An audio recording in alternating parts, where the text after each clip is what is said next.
Hello everyone.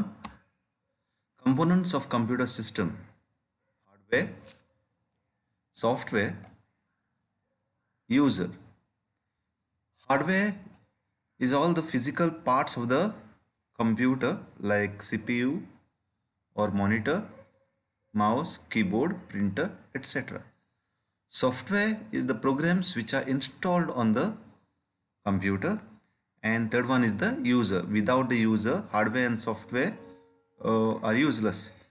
Okay, so to use the hardware and software, user is very important. So these are three components of computer system: hardware, software, and the user. Now there are two types of softwares. One is system software, second application software.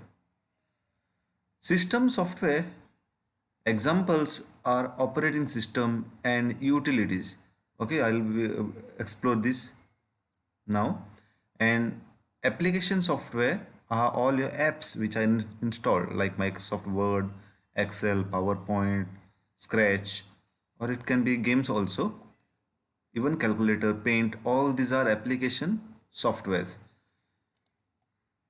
Today let us learn in this video what is an operating system. The operating system is a system software that acts as an interface between user and the computer hardware. You can see here user and computer hardware is here, and in this hardware operating system is installed. So now when I want to save something, I just click on the save button.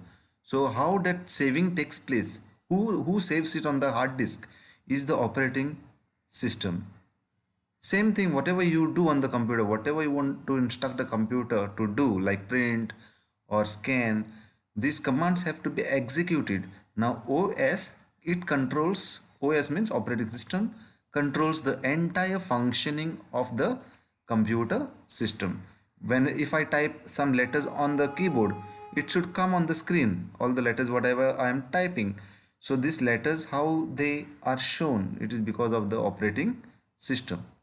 Now, these are some of the functions of operating system. One is it loads itself in the memory. When we on the computer, we'll see that starting Windows is coming. That message comes. It means what? A operating system is Windows is loaded on that computer and it is getting ready to use. Second, it loads application programs into the memory. When I double click on paint icon, paint file opens. How that paint application opens is because of operating system. Third, it enables to manage devices connected to the PC. Suppose I connect a pen drive to my laptop. Automatically the pen drive icon should come there. This OS controls this.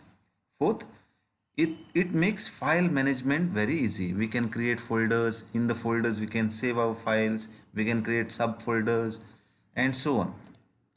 Now every computer depends on an operating system to keep hardware running efficiently, maintain file system, support multitasking.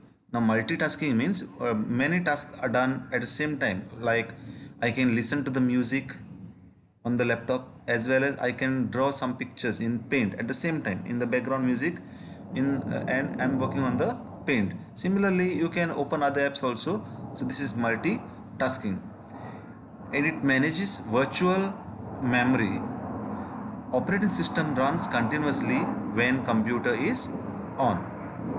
Even our mobiles, even they have got the operating system installed.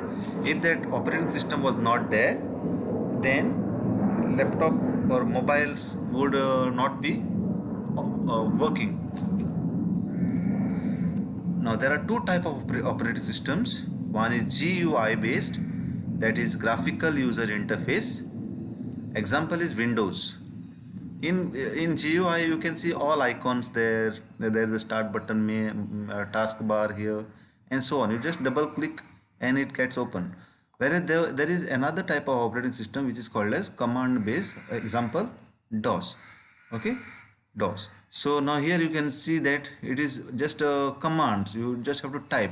In case you want to open some file, you have to remember that command to open a particular file, open the folders and so on.